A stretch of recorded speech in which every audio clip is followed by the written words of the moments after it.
5, 4, 3, 2.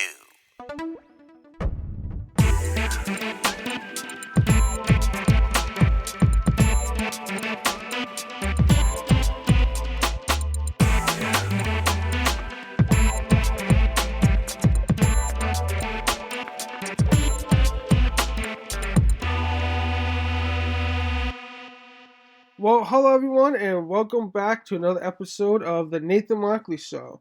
I am Nathan Markley, for those who don't know already, and I'm the host and founder of this show. And for you guys who don't know what the show is, if this is the very first episode, where have you been? We're on episode 49, and you have a lot to catch up on. No, actually, this podcast is not like any other podcast.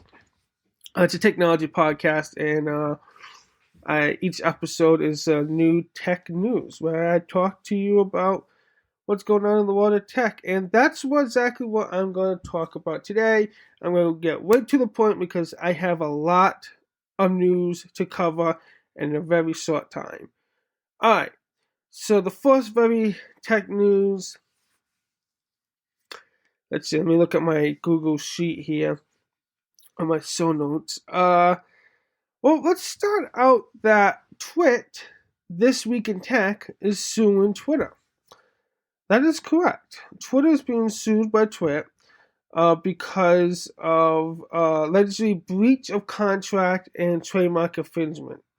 All right, so everyone knows Twit. If you don't know Twit, I don't know where you've been, because it's one of the big podcasts, like audio, video, media platform out there.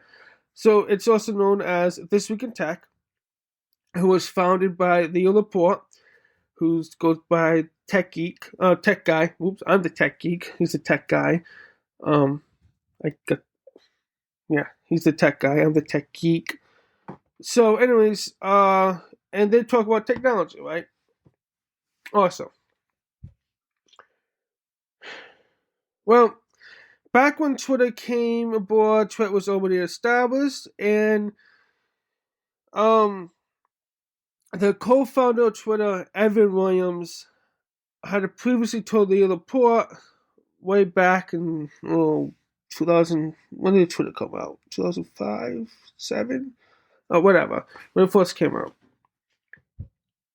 Yeah, 2008. I don't remember.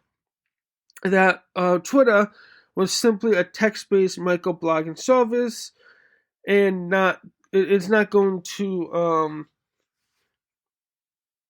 allege like audio and video like Twitter as. And there won't be any conflicts. And the only conflict really was between the Twitter and Twitmark, the lawsuit alleged. At that time, Williams, on behalf of Twitter, acknowledged the confusion which likely would arise from the use of Twitter in the marketplace, as well as instances of actual confusion which already arise. As you know, because Twitter, Twit is inside of Twitter. So Leo Laporte wanted to make sure that both parties were on the same page, and it's not going to interfere with Twit's logo and trademark and all that stuff. And he wasn't sure it wasn't, because Twitter was just, at the time, was 140 character burst of text, which is very different from what Twitter was producing, audio video. And it was 2009. Okay, 2009, Leo Laporte felt concerned that Twitter was going to move into Twit's audio video, which the lawsuit states. And so Laporte reached out to Williams, who told Laporte we're not expanding to audio video under the Twitter brand. But however, in May of 2017, Twitter, as you know, announced its plans to bring original premium video content to its platform. In July, Twitter's attorney demanded that Twitter stop expanding the use of the Twitter trademark. Since that time, the parties have engaged in communication with the goal of informally resolving the dispute.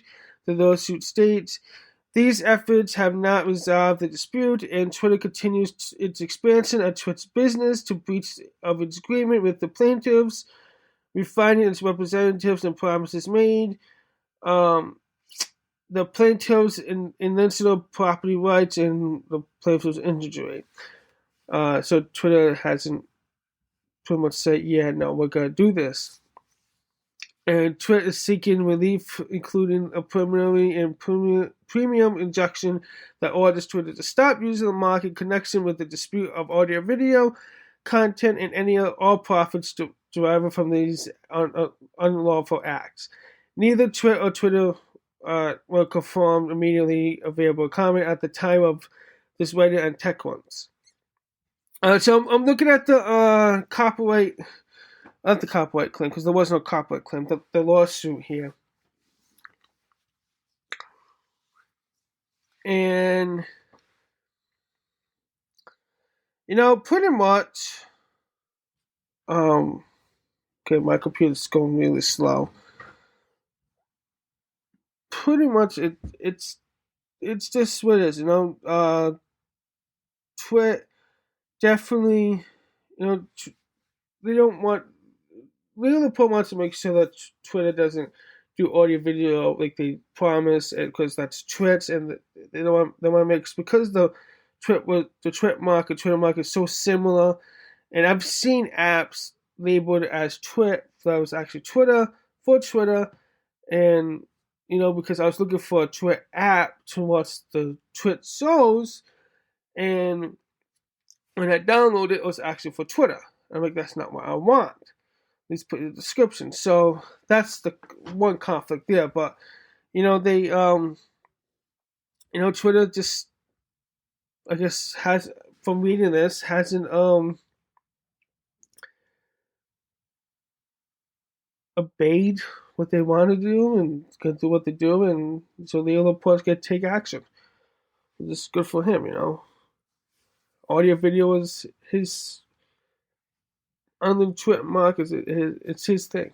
So yeah. Anyways, moving on.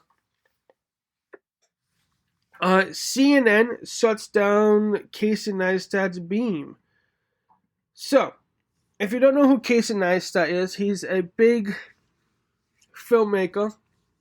He got exposure really in YouTube, but he had HBO series with his brother called Neistat Brothers or something like that, and other films he made, movies he made. But really, he's big on YouTube because he makes great videos. I follow him all the time.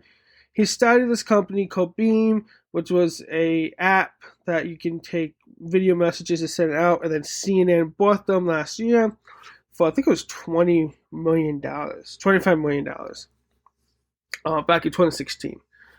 Oh, it's been 2 years now. And the Beam, they shut down Beam when they bought in 2016 the app, and made it into Beam News, which was supposed to be like a news kind of thing.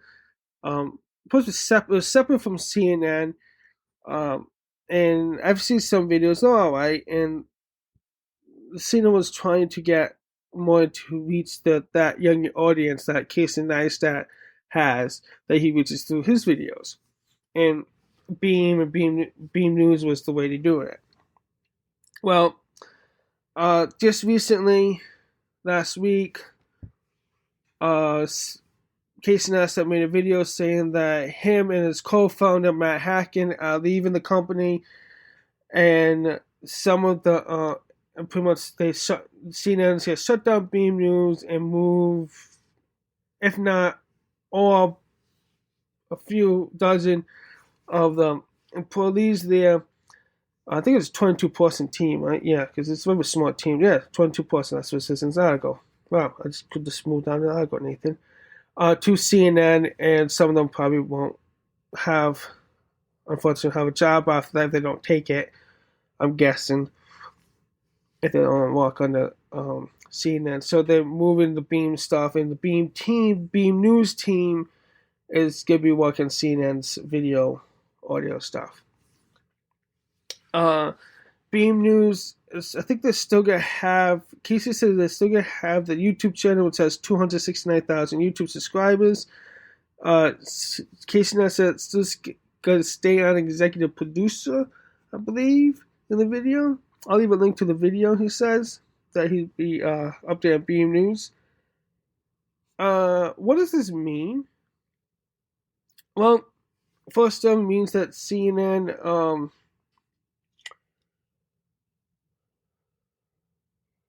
CNN had trouble creating sub companies too in the past of videos, as we know. Like I guess they have a news app called Wired that they tried to launch. I never heard of it. I guess didn't be successful. Also, Casey Neistat said that I guess CNN didn't like some ways that Casey was doing, and Casey and CNN couldn't come to terms, agree on some of the stuff. So it was best that he leave that team, and this is the way it's going. You know, it's what this. They gave it a shot. Definitely, it's probably a great experience for both parties. You know, they shut down recently. I got an email from Beam Panels, which is a live like question answer app that people can. It's kind of like they use the Beam app before that real people can give their feedback about news stories in social format, and they incorporate it into. Hopefully, they can incorporate it into the CNN's core experience. TechCrunch says Beam could have been something of CNN's answer to the live stream business news network chatter in terms of attracting younger audience, as I've stated before, who doesn't necessarily watch or even own a TV, but who gets the news online through streaming video. This is an area a number of media companies are today exploring, including recently Bloomberg, which launched a Twitter news network TikTok. Even BuzzFeed itself finding new ways to distribute its news content like its partnership with Spotify in the music app's new Spotify Spotlight feature. Beam's closure is not seen as forced failure in digital news expansions. TechCrunch noted the company has been attempting to target a more millennium audience through a variety of initiatives, including the Snapchat News show that launched shortly after NBC's. While NBC still claims decent viewership,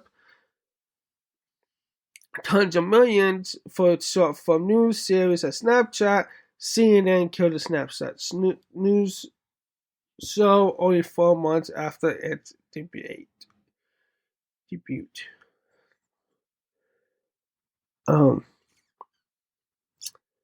Yeah. So, TechCrunch mentions that CNN's failure should be a warning to the rest of the industry hoping to buy their way into the millennial success by teaming up with YouTube stars. While social media superstars may be knowledgeable about growing their own subscriber base, they're not necessarily praise translated to the success to aid another brand. What? Especially in the news business, when they don't have backup. That's not. I don't agree with TechCrunch because I'm a social media person and I do news and podcast, technology stuff. Yeah, okay.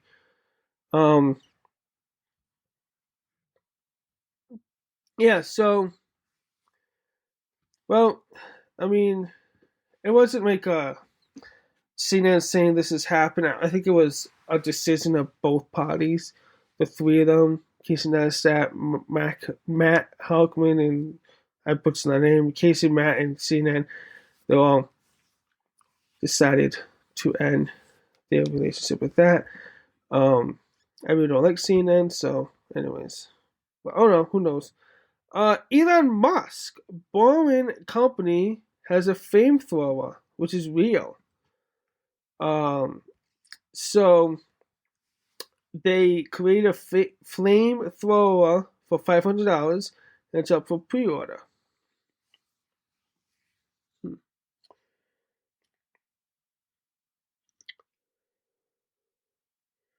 So they, as you know, Elon Musk and the Boeing company were selling hats, only 50,000 of them, and Elon Musk teased that they would start selling a flamethrower. Well, you can now pre-order it. A ridiculous way to spend $500. Musk revealed the flamethrower on Saturday after digging tip an experience late last week. The Boeing Company flamethrower is functional too, as you can see from two Instagram featuring some Boeing Company staff, presuming well safety training firing off of the things. IRL. Wow, that looks pretty cool actually. Marketing copy for the flamethrower includes a guarantee that it will liven up any party and proclaim the world's safest flamethrower.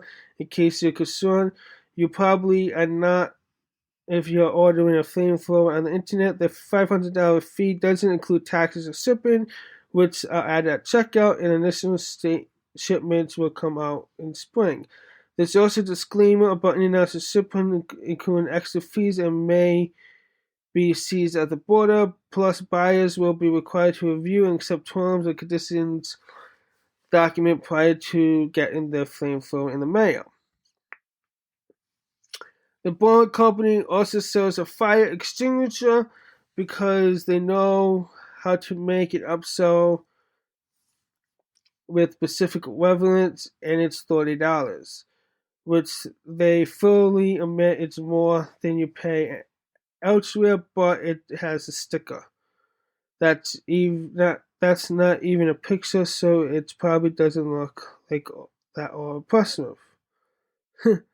Musk Boring Company is literally a company focused on tunneling boring, but it seems like it'll be a while before it has revenue or significant results, even if it's only digging test tunnels.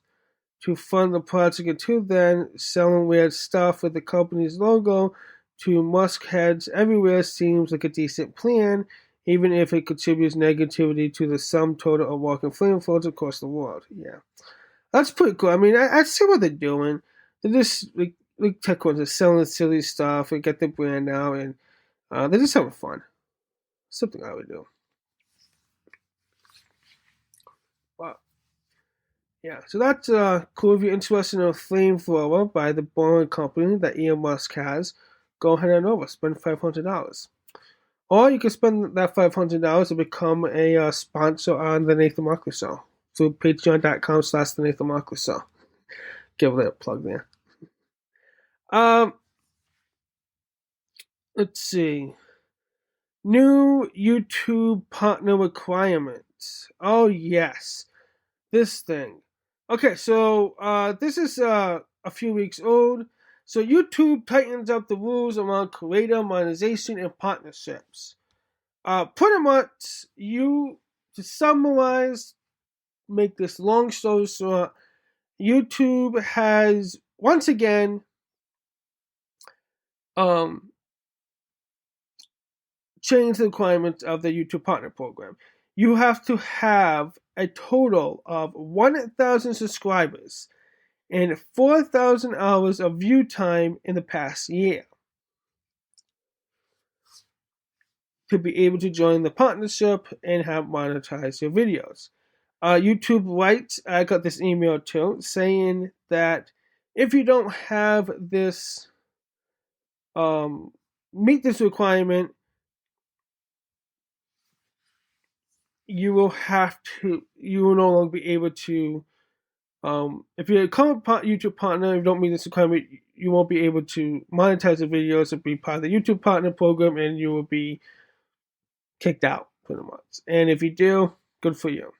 They're giving all current YouTube partners to the end of February to get these requirements up. Yeah. Google says it will start applying them to current partners on February 20th. So, almost done in February, but still. So, what does this mean? Means, well, one thing, I'm no longer a YouTube partner.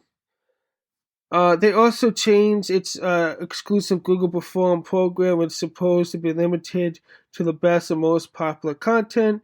As you all know, Logan Paul, who's a vlogger, was part of the Google Perform until a controversy over his suicide photos video got him kicked out last week or a few weeks ago. A story that suggests how the limitations of Google's approach. If you don't know who Logan Paul is, just go on Google and Google Logan Paul, and you come up his videos and news articles about him. I'm not gonna go into it because there's a lot of people doing that already. Moving forward, the program will offer not only the most popular content on YouTube, but also the vast vetted. This is the Google Preferred partnership. That once you get certain amount, like what Roman Atwood and Casey Neistat, all these other people, the advertisers can go into Google Preferred and advertise in their content because they get more views, which they get more money. With ads only running on videos that have been verified to meet our ad friendly guidelines. Yeah, with this, again, it sucks, but I see what they're doing. I get it. They're trying to tighten the things up, and there is a lot of people. They want to make sure, YouTube wants to make sure they control who's in there, and it's more ad friendly, and they don't just serve ads on videos that don't meet advertiser standards, because ads don't want to advertise on bad stuff. They want to advertise on good stuff. So it's a better way to control it. With more and more people doing these YouTube videos, it is time to relook at the YouTube partner requirements, and maybe this is good. See, good. I mean, I think it's gonna get bad. A lot of people talk about it, but it's gonna get good over the time. And who knows? I might be becoming a YouTube partner again. I don't know. We'll see. I have some other ideas planned. All right, moving on. Burger King explains net neutrality with the Whopper. This is so cool. I had to figure out how I can record this because this is pretty awesome. I'm not gonna record it. I'm gonna leave a link to this Facebook video, and I shared it on Facebook and stuff. But Burger King made a video and pretty much explaining what net neutrality, how net neutrality being no longer existing, how that's gonna affect people's life with the Whopper. So there's different tiers they created in the video, and if you pay the normal price, it takes like a really long time for you to get your Whopper. But if you pay $26, you get your Whopper like that. And it is pretty amazing. I love it. It's golden. Well, you can hit this on the spot. It explains exactly what it is, and people's reaction is awesome. It's what I expected too. Big props to your Burger King, and I loved it. So that's definitely going in the show notes, as I said, and I'll leave a link to the Facebook video that you can watch it, and I'm pretty sure you guys will agree with me. But yeah, I didn't think about that one, but that's awesome. All right, there was one more tech news, but before I get to that tech news, let's take a break. I want to thank you all for listening to the Nathan Markley Show. And if you haven't already, please do me a favor and subscribe to the Nathan Markley Show on Apple Podcast, Google Play Music, Spotify now, anywhere you can listen to a podcast. Like the Nathan Markley Show on Facebook and Twitter. Follow me on Twitter at Markley Show. Facebook is facebook.com/the Nathan Markley Show. And share and like the post that when I post a new episode, so your friends and family can see it, and they can listen to me and get the weekly tech news updates.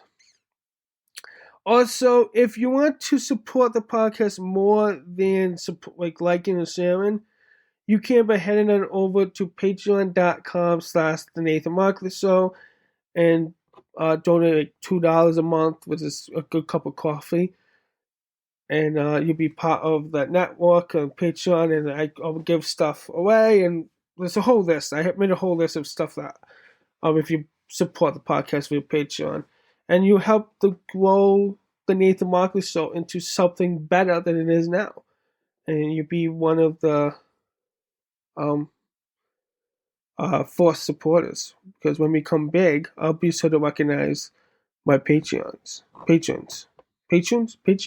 patrons.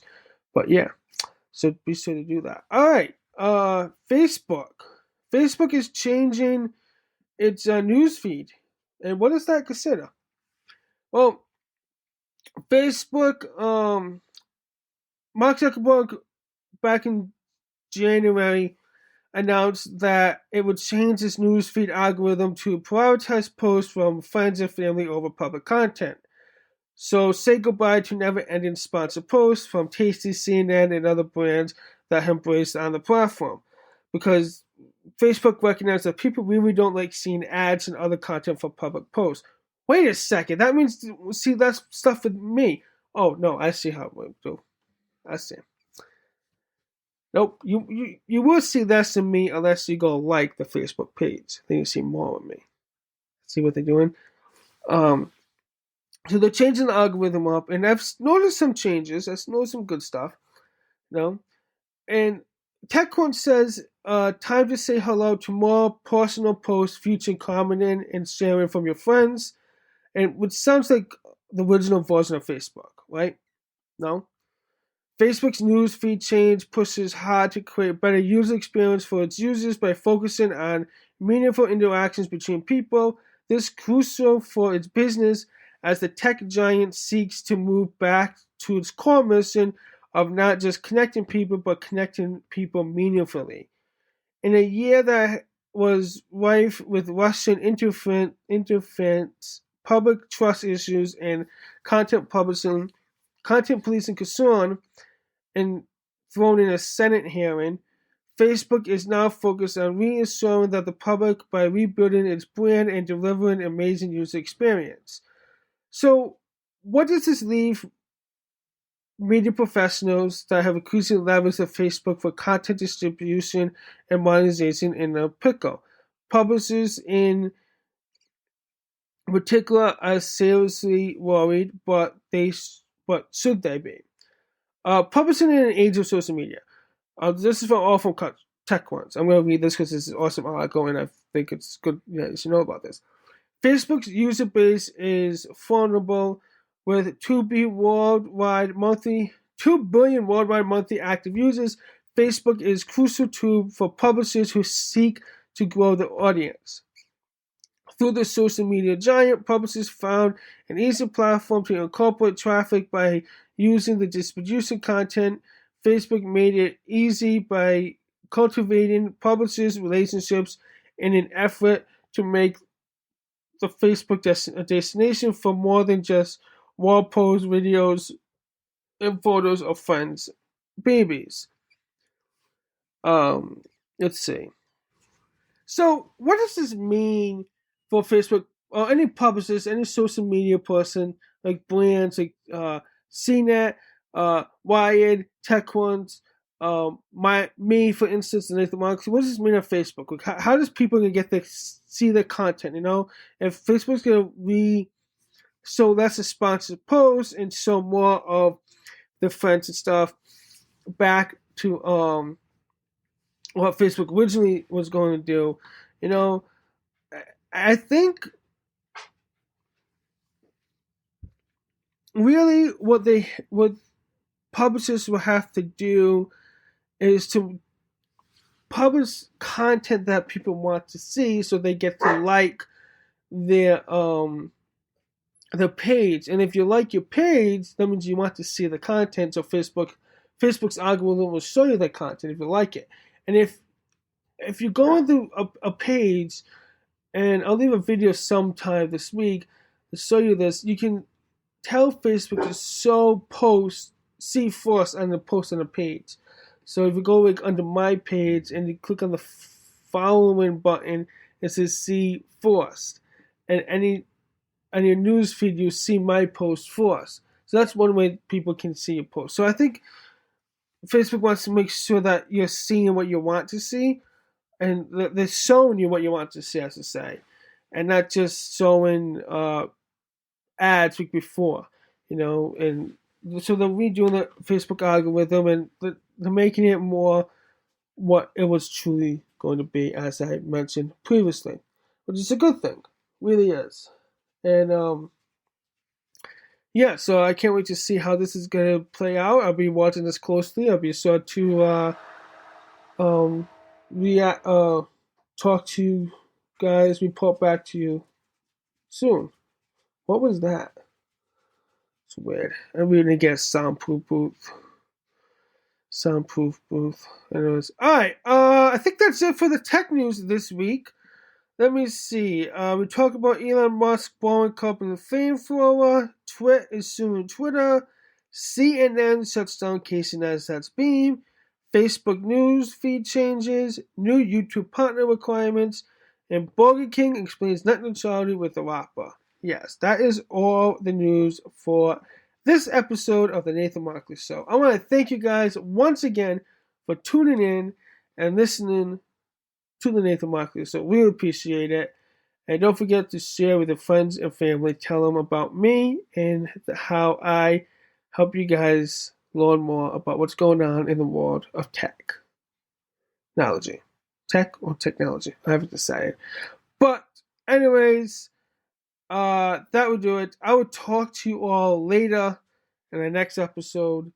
So till then, peace, good night, and don't let the bed bugs bite.